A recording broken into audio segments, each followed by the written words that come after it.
başqalarının taleyinə biganə yanaşmamışam. Elə vaxtlar olub ki, özgələrinin dərdinə gizlicə ağlamışam da. Bugünkü həm söhbətim belə deyir.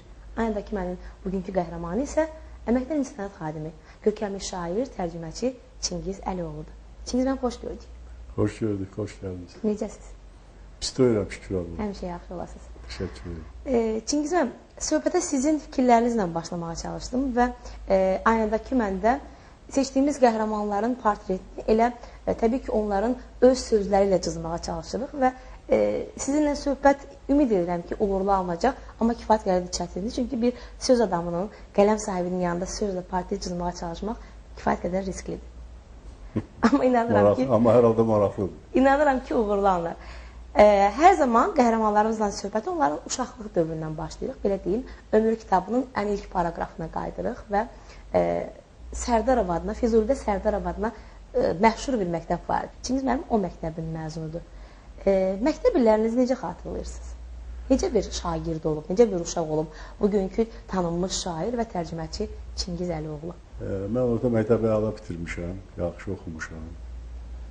Və orta məktəblər düzdür, olsun ki, müəyyən dərəcədə nadinc olmuşam və burası da var, bunda boynuma almalıyım. Amma deyək ki, oxumaq mənasında, dərs mənasında, hətta belə bir məsələni də qeyd edeyim ki, bizim evimiz, babadan qalma evimiz kifayət qədər böyük evdir.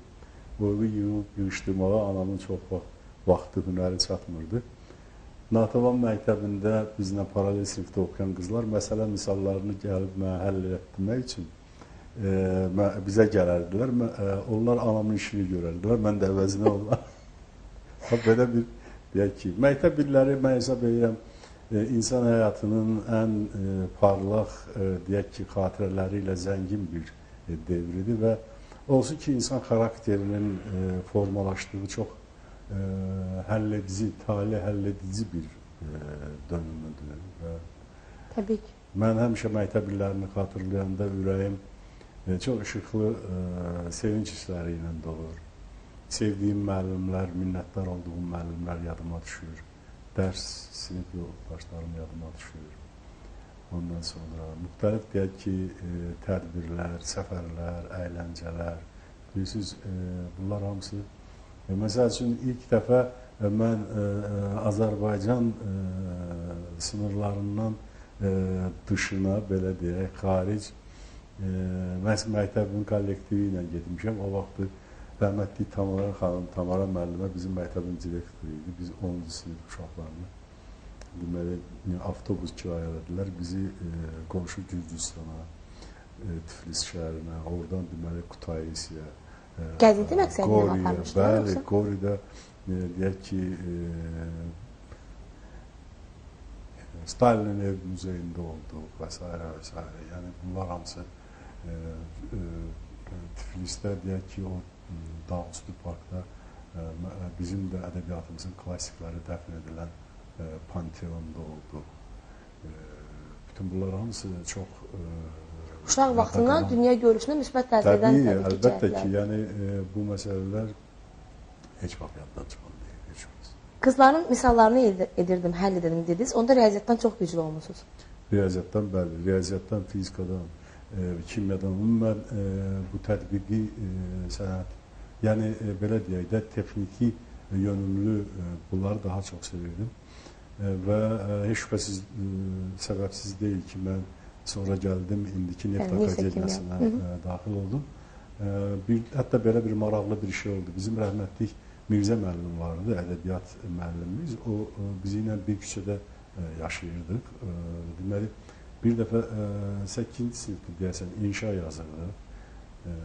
Birdən hiss elədim ki, kimisə əli yendi çiynimə, başımı qaldırdım ki, bəs Mirzə müəllim. Əldi qulağıma dedi ki, sənə bir söz deyəcəm. Xahiş edirəm bunu, amma unutma. Mən də fikirləşdim ki, mənə nəsə bir tapşırıq verəcək. Belə dik qalxmaq istədim. Dedi, yox, otur, otur. Bu sözü mən sənə qulağıma dedim. İndi mən onun dediyi tərzdə deyirəm. Əldi qulağıma dedi ki, sən böyüyüb, gələcəkdə böyük yazıcı olanda, indi mən nə dərəcədə böyük oldum, ya olmadım. çox xahişim var, tərcümə halında yazırsan ki, sənin ilk ədəbiyyat müəllimi Mirzə müəllim o. bəs mən olmuşam. Mirzə müəllim bizim rəhmətlik böyük sənətkarımız İslam Rızayevin qaynanasıydı. Və mən gəldim evdə, anama dedim ki, ana, qəribədir, Mirzə müəllimi görürsən, mənə deyir ki, gələcəkdə böyüdün, nə vaxt yazıcı oldun, belə bir şey. Əslində fikirəm, doğrudan maraqlıdır. Bax, riyaziyyata marağınız olub, neft kimya sayəsində gəlmişsiniz, amma yəni, həlledici bir mərhələdir, 8-9 siniflər. Ədəbiyyat müəllimini siz yazıcı kimi görüb. Sizcə nədən sizin inşalarınızdan, yazılarınızdan mı bu qənaəti gəlmişdi? Yoxsa artıq o vaxtlar nəsə yazırdınız? Olsun ki, məsələ burasındadır ki, mən deyək ki, özdə bir şey deyim, mən o uşaq vaxtından şeir əzbərləməyi bacarmamışam və əzbərləməmişəm, sevməmişəm özdə. Və Mirzə müəllim də bunu bilirdi, ona görə şeir tapşırıq olanda məndən soruşmurdu. Mən nəsri tutalım sevirdim. İkinci sinifdən başlayaraq mən ta ömrümün bugünə kimi deyək ki, güclü mütaliəni sevən adam olmuşam. Məsəl üçün, təsəvvür edin ki, mən tutalım səfirləri hardasa 4-cü sinifdə oxumuşam. Deyək ki, ondan öncə mən Hugo'nun deməli 93-cü ilini oxumuşdum. Ondan da öncə onun Büqjarqov povestini oxumuşdum. Yəni, və sonralar deyək ki, mən orta məktəbi bitirib gələndə Rus klassikasını, nəsil klassikasını demək olar ki, tamam, yəni indiki bilgilərim səviyyəsində mən buna tam deyə bilmərəm, çünki o vaxt elə müəlliflər var idi ki, o müəlliflər geniş oxucuya tanış deyildi. Və eyni zamanda dünya ədəbiyyatından tanınan məşhur əsərləri artıq oxumuşdum. Kimsə sizi yönəldirdimi? Yəni, adətən hər uşaq kitab oxumağa həvəsli olmur. Bilirsiniz, o verdiyiniz sual çox maraqlı sualdır. Məsələ burasındadır ki, mənim mənsub olduğum nəsil, yəni yaş nəslindən söhbət gedir. İnsanlarının o yaş devrində, kiçik yaşlarında bunların böyük əksəriyyətinin oyuncağı olmuyor. O vaxt oyuncaq falan belə şey. Bir əski topumuz olardı, ya mən nə bilim, bir qurğuşundan zatdan deyək ki... Silah? Yox, aşıq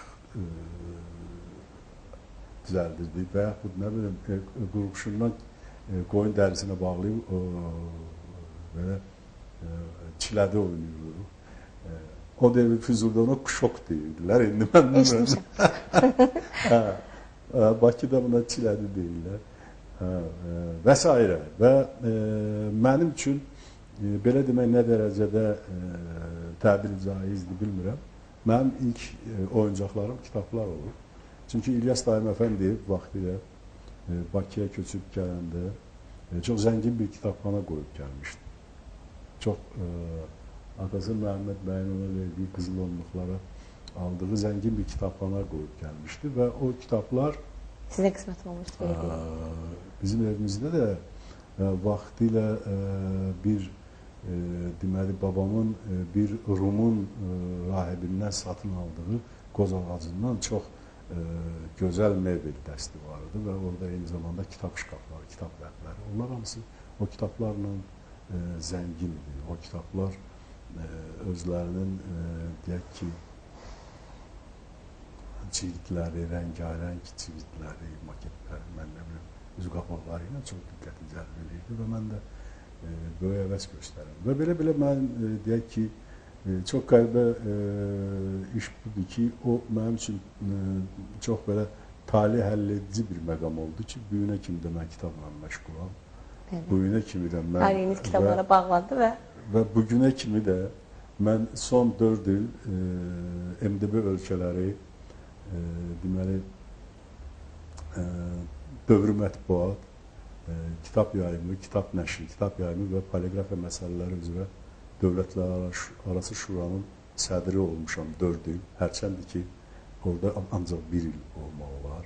Şura üzvlərinin öz təkidli xahişləri ilə. İndi də yenə həmən Şuranın həmsədriyəm. Yəni, hətta beynəlxalq səviyyədə bu kitabla, deməli, təkcə burada, deyək ki, Nazirədəki işimlə bağlı deyil. Ondan sonra bütün əvvəl fəaliyyətim mənim kitabla bağlı. Yəni bu kitab mənim üçün belə deyək də bir tali müəyyən edici bir məqam oldu. Və ömrü boyu da həmin o böyük ehrama gedən yolun mən sadiq və sədaqətli yolcusu. Əslində, təbii ki, yaradıcılığınız haqqında sizi sevənlərin, ədəbiyyat sevənlərin əksəriyyəti məlumatlıdır. Yəni, Çingiz müəllim necə olub ədəbiyyata gəlib? Hətta Çingiz müəllimin ilk şeirləri məhz Hüseyn Arifin əslində uğurlu yol xeyir duası, daha sonra Rəsul Uzan, amma deyirsiniz ki, Hüseyn Arifin xeyir duasını çap elətdirməmişəm, arxivimdə saxlamışam. O vaxtı çap elətdirmədim mən onu, çünki mənim əsas məsələ burasında idi ki, anam bunu, biz bir dəfə Şəmkirə qonaq getmişdik, orada dedi mənə, o vaxta kimi bunu deməmiş. Dedi, bilirsən, mən İlliyə, onlar qardaşlarına İlliyə deyirlər. İlliyə dedim ki, bəs Çingiz şeir, hayır, bilirsən Çingiz şeir yazıb. O vaxtda 2-də oxuyordum Azidə. Bu üstündən bir iki səndən sonra anamın mənə elədiyi söhbətdir. Daim də təbii ki, mənim şeirlərimdən filan xəbərdir yox. Deyib ki, indiki gənclərin, cavanların çoxsunun başı xarab olub, şeir zatı. Ona nədən geçsin, külkülü, oxuyur, iş ilə, gücü ilə məşğul olsun. Bu, mənim o maksimalist cavanlıq devrimdə çox möhkəm çestimə dəymişdir. Mən bilirdim ki, odur İlyas dayımın ən çox, deyək ki, qəbul elədiyi, ən çox hesablaşdığı şair Rəsul Ozandır. Səməd Vurğun artıq rəhmətə getmişdi, yəni belə bir devirdi. Və mən qarşımda deməli məqsəd qoymuşdum ki, mən İlyas dayıma sübut eləməliyəm ki, mən şairəm. Bunun üçün isə Rəsul müəllimin sözü lazımdır və ona görə mən getdim Rəsul müəllimin qapısını döydüm. Bəli, onu demək istəyirəm ki, yəni artıq sizin yaradıcılığınızı izləyənlər bu qeydləri bilirlər. Amma yenə də mənə maraqlıdır. Bax, rəhmətli İlyas Əfəndiyev demiş, gül kimi institut qutardınız və əslində bax, bugünkü dövr üçündə çox aktual bir peşədeydiniz. Heç öz ixtisasınız üzrə işlədinizmi? Bir gün də işləməmiş. İnstitut sonuncu illərində, kurslarında mən özüm üçün tam müəyyən eləmişdim. Tam müəyyən eləmişdim, deyək ki, gələcək peşə seçimi, hansı yolcusu olmalıyam mən. Və bunun üçün hansı qurbanlara da gedəcəyəm, onu da bilirdim. Bunu da bilirdim. Və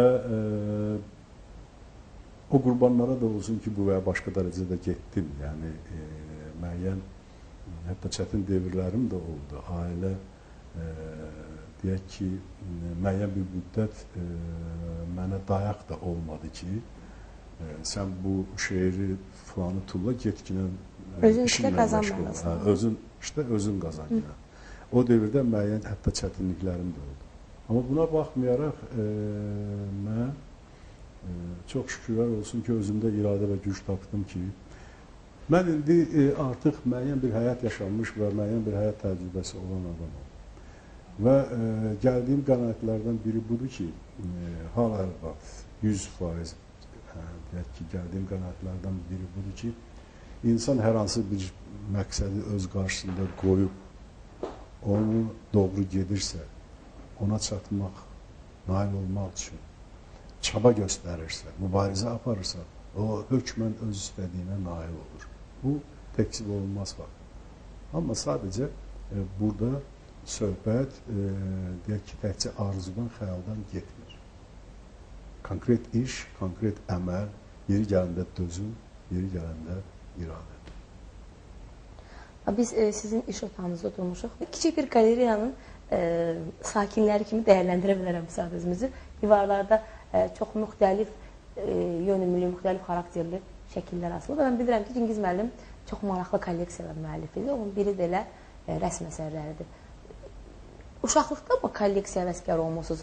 Yoxsa bilirəm ki, tək şəkillər kolleksiyası deyil. Məsələn, qələmlərin də kolleksiyasını toplamısınız, səhvləməmsə, şərabların da. Onu düz deyirsiniz. Bilirsiniz, hazırki baxalda bizim bu, deyək ki,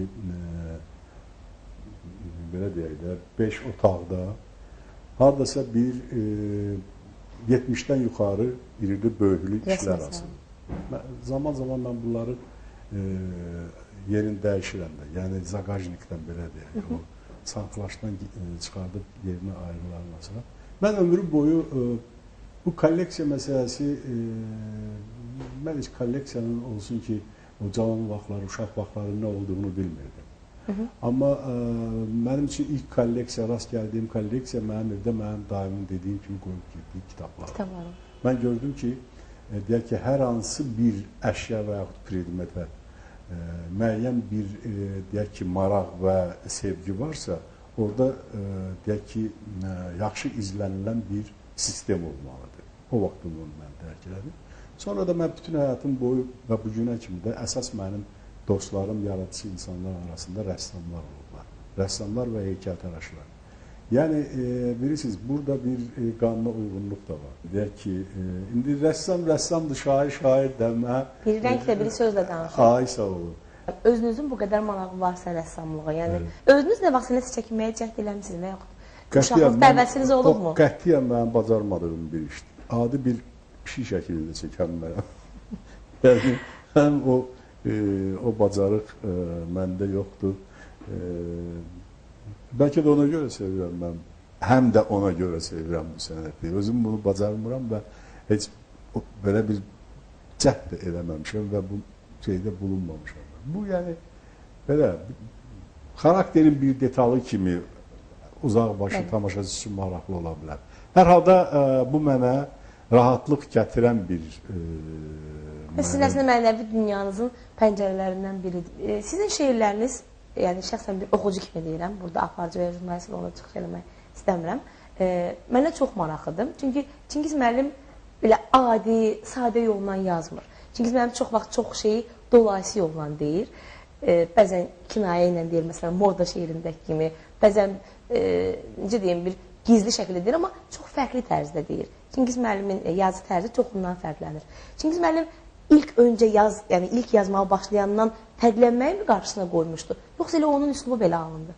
Mən olsun ki, qətiyyən heç vaxt o vaxtda düşünməmişəm. O vaxtda düşünməmişəm.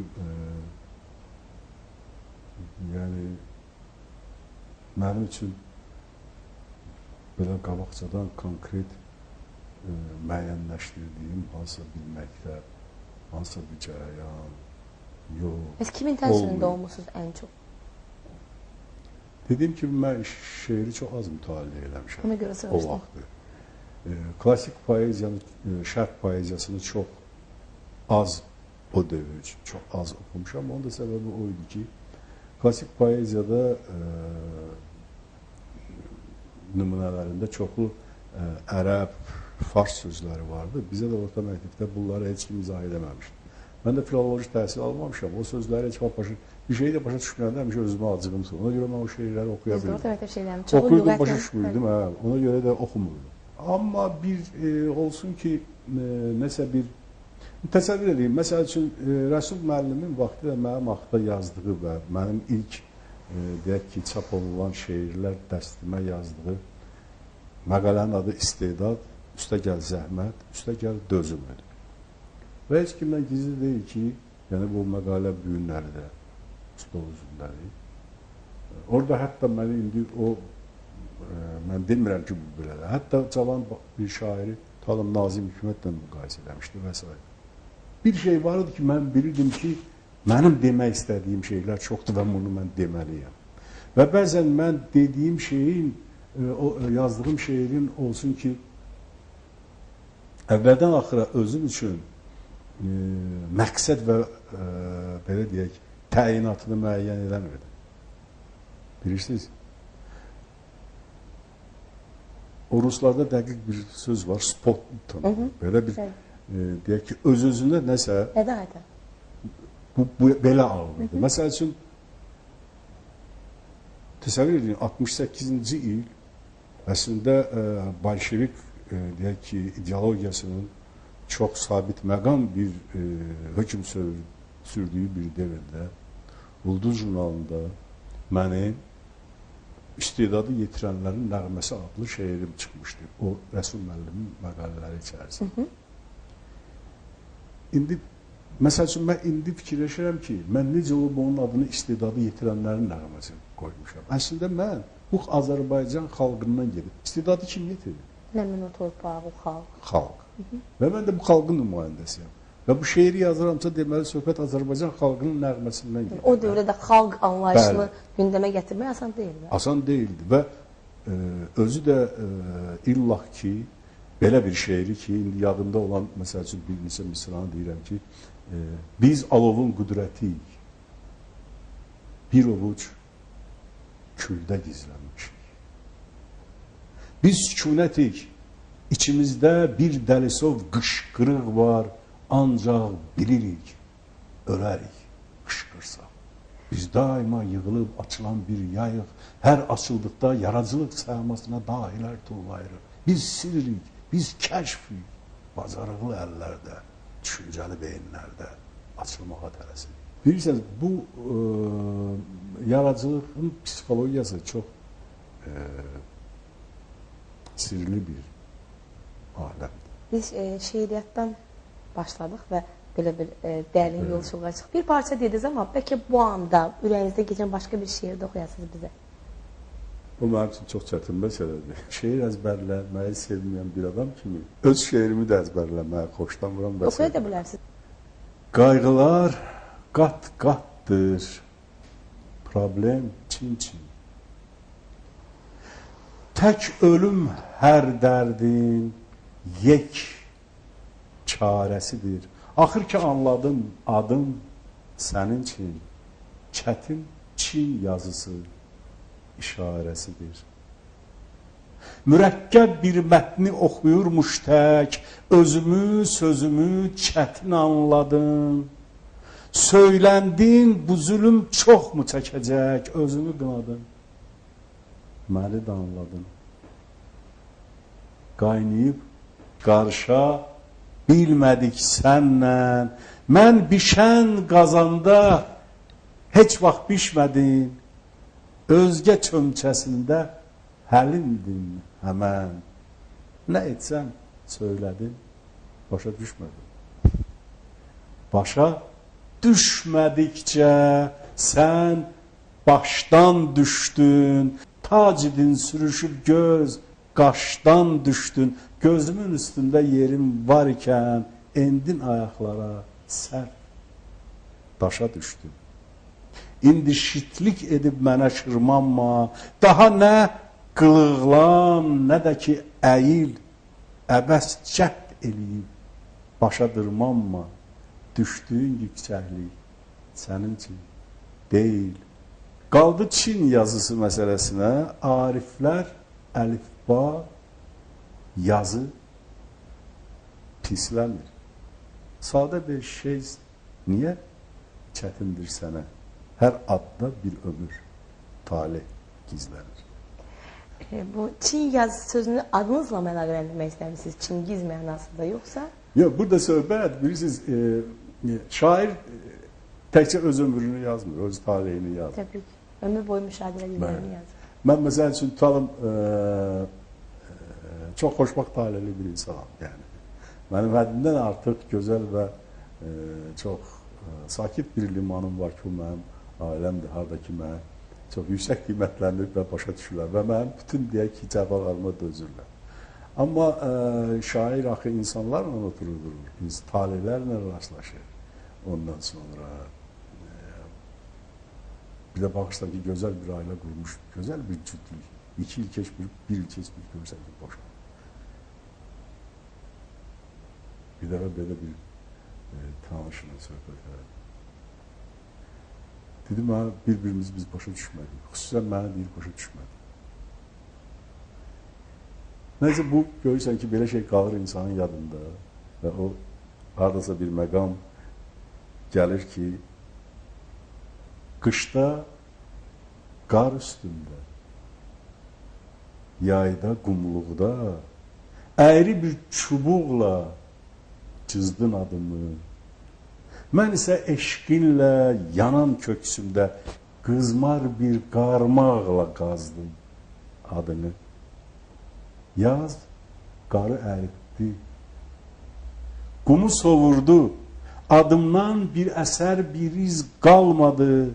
Mənimsə köksümdən vaxtın çovğunu, heç bircə hərfi də silib çalmadı.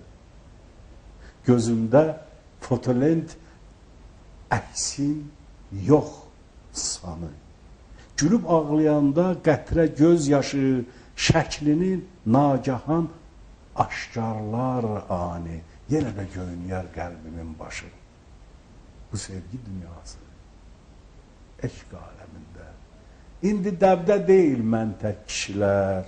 Heç kimin işi yox, yad ələmində.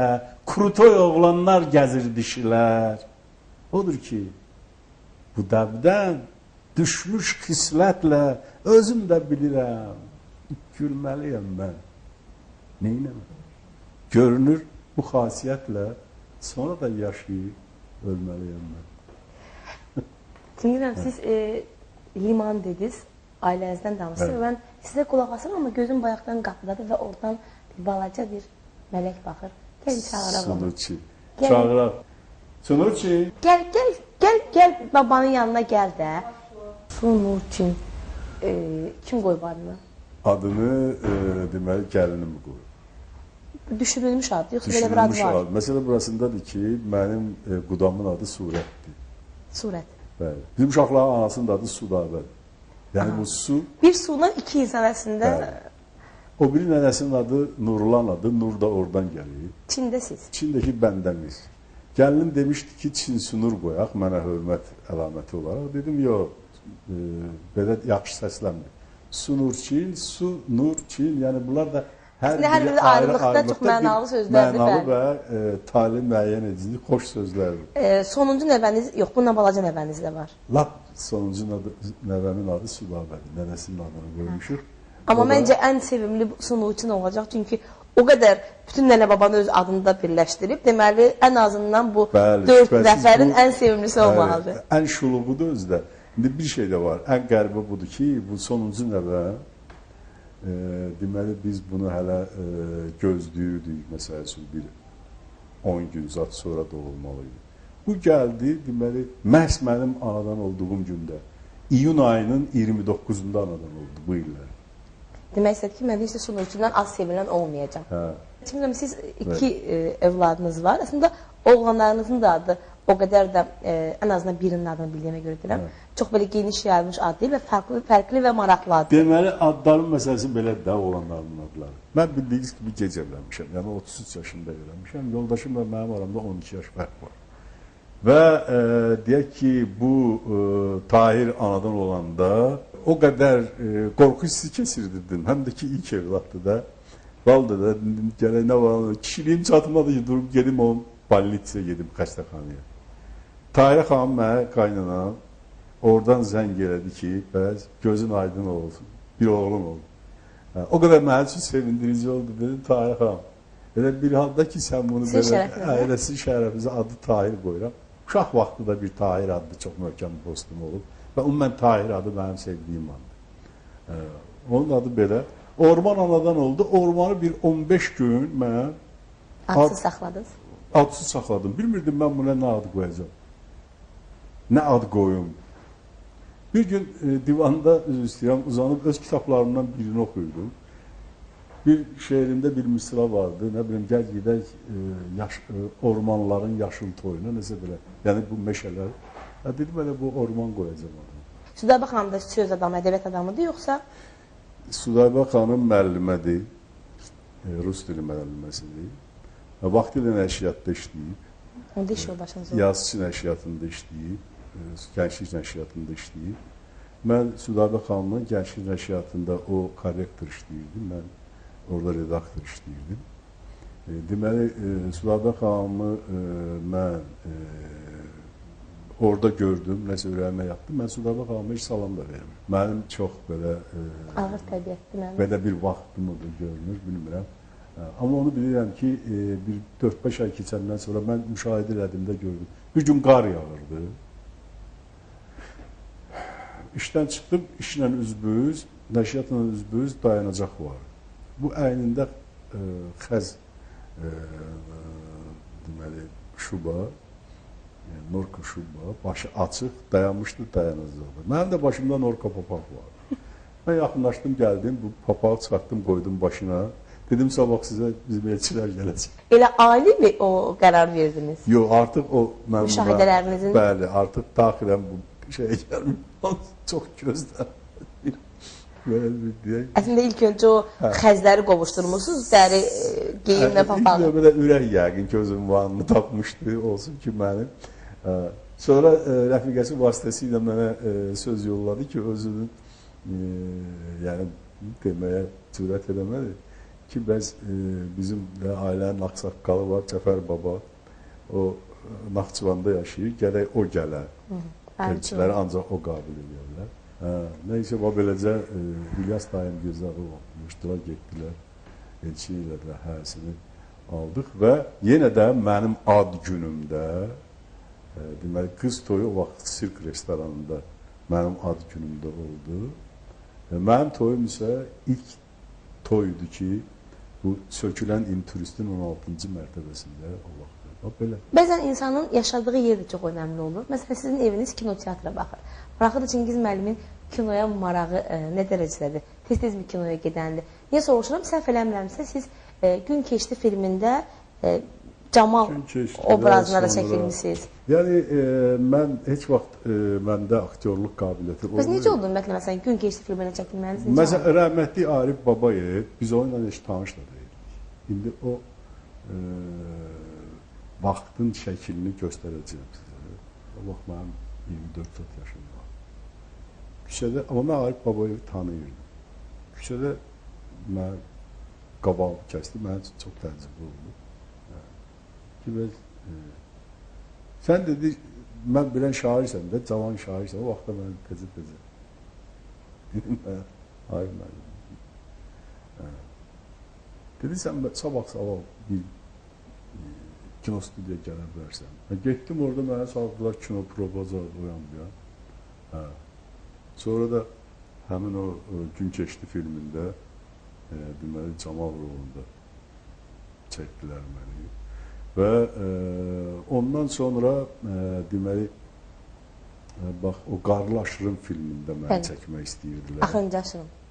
Axırıncı Aşırım. Əsərdə düzdür, Qarlı Aşırımdadır. Sağ olun. Orada bəlkə də mən çəkiləcəkdim, anda o mənim çəkilməli olduğum rolda bir məqam var idi. Aktyor özünə deməli ağzında bir oyun havası ifa edir, Kərbəlayın qardaşı oynayır. Mənim o oynamaq məqamından xoşum gəlmədi. Çox maraqlı bir məqam. Toydan sonra biz toy səfəri deyirlər də Qaradənizə getmişdik. Deməli, axşamüstü bulvarda oturmuşuq, skameykada ikimiz. Mən belə ağ kostyumda idim, yoldaşım. Lap zaman vaxtlarımızdır. Bir də gördüm 2-3 nəfər qadın, biri cavan, ikisi orta yaşlı. Bunlar bir belə keçdilər, gözlərini zilliyiblər mənə. Sonra bir də belə keçdilər ki, dilxor oldum, indi mənim artıq o vaxt bir 30 yaşım vardı da. İndi cavanlıq işlərinin çox xətaları olar. Gəlin ona işə düşdüm, bunlar kimdilər?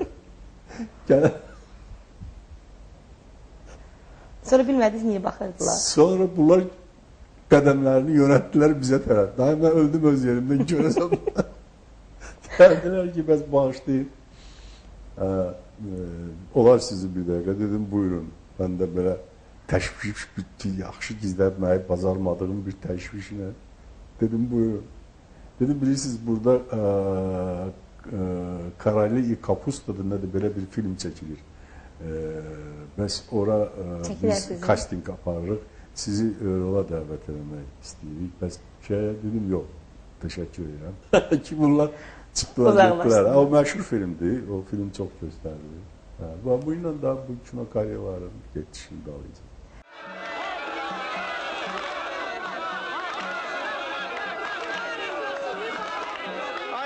Mübarək eləsin. Allah mübarək eləsin. Oğullu qız olasın.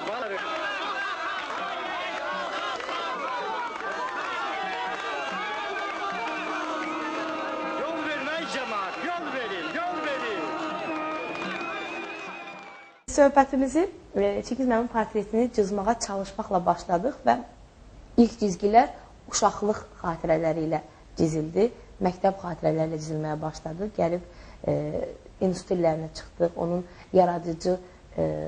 yaradıcılıq illərində gəldik, çatdıq. Sonra digər maraqları bizi əhatə edən özləri ilə bu şəkillər qalereyasından söz saldıq və Çingiz müəllimin daxili dünyasının bir başqa cizgilərini cızmağa çalışdıq və son olaraq əslində çox gözəl bir cümlə işlətdi Çingiz müəllim. Dedi ki, mənim çox rahat bir limanım var. Əslində nə gözəl söz doğrudan ailəni liman adlandırmaq. Çünki gəmi hara səfərə getsə də ən son yenidən o limana yan alır, limanda lüvvər salır və könül rahatlığı üçün o rahat limanın olması nə qədər də önəmlidir. Və ailə mövzusuyla da yavaş-yavaş yekunlaşdırırıq. Çingiz müəllim, əslində biz bugün yaradıcılıqdan o qədər çox danışmadıq. Sizin ilə sadəcə bax bu masada olan bir kitabınızdan başlasaq, biz cilt kitablarınız, yaradıcılığınız, əsərləriniz haqqında saatlarla söhbət edə bilərdik. Amma çalışdıq ki, portretinizin görünən, görünməyən tərəflərini bəlkə də çox qabarıq boyalarla olmadı. Mən desə bugünkü portretimizi o sadə qara karandaşla cizilmiş bir portretə bənzətdim. Çünki çox dərinləməsinə o qədər də parıltılı ifadələrlə danışmadıq, amma dərinləməsinə danışdıq və cizgilər düşünürəm ki, o qara karandaşla yetərincə aydın cızıldı. Amma maraqlıdır. Çingiz müəllim bugünə qədər o qədər müsahibələrdə iştirak edib, suallara cavab verib. Onun eşitmək istədiyi suallar qalıbmı? Ən müxtəlif yönlərdə söhbətlərdə olmuşsunuz.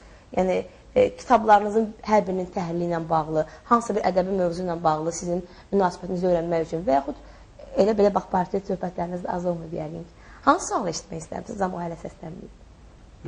Bu görünür o suallar öz təbii axarı ilə gəlməlidir. Yəni, siz maraqlı sual verirsiniz. Amma deyək ki, mənim üçün belə lapdan bu suala cavab vermək bir qədər çətindir. Ona görə ki, əslində dünyanın bəlkə də ən çətin suallarını həmişə mən özümə vermişəm. Yəni, deyək ki, hətta mənim şeirlərimin birində var ki, mənim öz yaxamı öz əlimdən alan gərəkdir. Yəni, mənim daima vəlavurd elədiyim, daima deyək ki, çəkişdiyim bir obyekt olub sonra mənim özüm olmuş.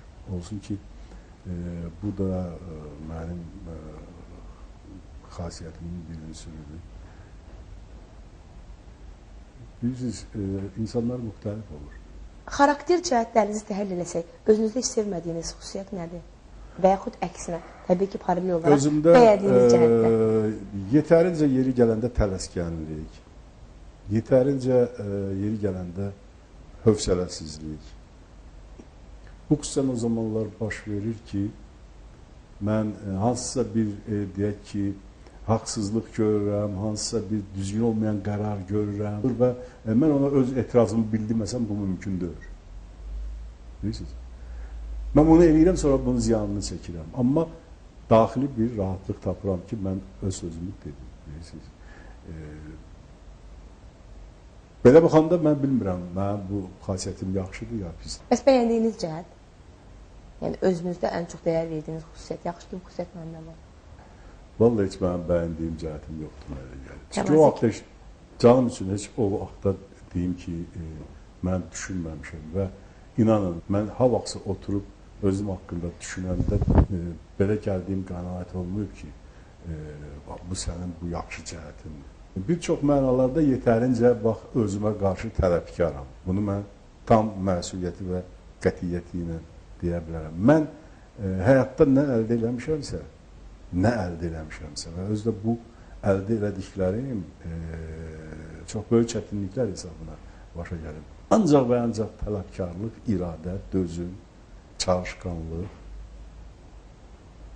Siz inanırsınız, biz ailə qurmuşduq, bizim 2 evladımız vardı. O vaxtı mən nəşriyyatda işləyirdim. Yəni, nəşriyyat redaktorunun aldığı maaş çox cüzü bir maaşıdır. Yəni, o maaşa qalsaydı, o ilə ailə saxlamaq mümkün deyil. Amma mənim elə bir sağlamlığım və elə bir, deyək ki, işgüzarlığım vardı ki, uşaqların anası buradadır, qoymaz mən yalan danışım. Axşam saat 9-da uşaqları yatızdırırdı, o görürdü ki, mən oturub işləyirəm. Səhər uşaqları dərsə qaldırırdı, geyindirirdi, yemək görürdü ki, mən onun arxasındayım. tərcümə ilə məşğul olurdum. Mənim indiyənə kimi tərcüməmdə 30-35 kitab çıxır. Bunlardan mən yaxşı qonorarlar alırdım. Hər il ailəmi, uşaqlarımı Qara Dənizə, müxtəlif kurortlara aparırdım. Bax, həmən o qazandığım, o zəhmətin hesabına qazandığım pulların hesabına. Heç vaxt mən tək getmirdim yaradıcılıq evlərində. Mənim paytuşlarım tək gedirdilər. Mən atasız böyümüşəm. Hətta mən o uşaq devrində mən hiss edirdim ki, ata uşaq üçün nədir?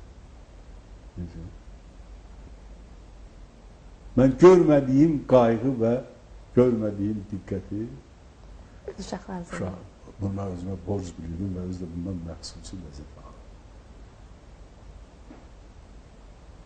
Bütün bunlar hamısı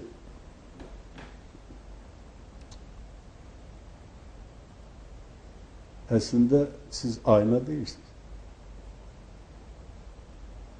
Poeziya adi gözlə görünməyən nəsnələrin güzgüdəki əksidir. Aynadakı əksidir. Saflaşmış, durulaşmış reallıqdır. Yəni, poeziya hər şey qutarandan sonra başlayır. Cengiz müəllim, çox təşəkkür edirəm sizə. Əslində, yenə deyirəm, sizinlə o qədər uzun və mənalı söhbət aparmaq olar. Çünki çox hər tərəfli insansınız, çox şaxəli yaradıcılığınız var, həm də çox şaxəli məhsuldar və uğurlu yaradıcılığınız var. Yəni, bəzən ola bilər çox yazılsın, amma onun ortaya qoyulan nəticəsindən söhbət gedirsə, bu sadəcə cild-cild kitablar deyil, bunlar hər biri öz çəkisində də ağırlığa malik və dəyərə malik əsərlərdir. Təşəkkür edirəm. Bacardığımız kimi Aynadakı Mən komandası olaraq bir portret çizməyə çalışdıq. İnşallah ki, efirdən izlərkən o portret sizə xoş gələcək və özünüzü bax elə bu mən idim deyəcəksiniz. Təşəkkür edirəm sizə. Mən də sizə minnətdaram diqqətinizə görə. Hər halda mən şəxsən sizi tanıyıram. Təşəkkür edirəm. Ekranlardan tanıyıram sizi və sizin yaradıcılıq qabiliyyətinizə inanıram. Çox sağ olun. Uğur olsun. Təşəkkür edirəm. Mən proqrama Cengiz müəllimin fikirləri ilə, özü haqqında qeydləri ilə başlamışdım. Onu çox sevdiyim bir şeiri ilə də bitirmək istəyirəm. Oxşardır sevginin tarixçələri, yatmışdıq yuxudan ayıldıq əlbət. Belədir bir eşqin nəticələri, üstəgəl ayrılıq, çıxaq məhəbbət. Çox uzun bir şeirdir, amma çox mənalı bir şeirdir. Mən arzu edərdim ki, Cengiz müəllimin şeirindən çıxış edərək həyatımızın o riyazi düsturlarında üstəgəl olanlar, daha çox bizə gərəkli olanlar və müsbət məqamlar çıxaq, yəni fərqini gözlədiyimiz misallardan o fərq olan qeydlərsə bizə gərəkli olmayanlar olsun. Sağ olun, yenidən görüşərik.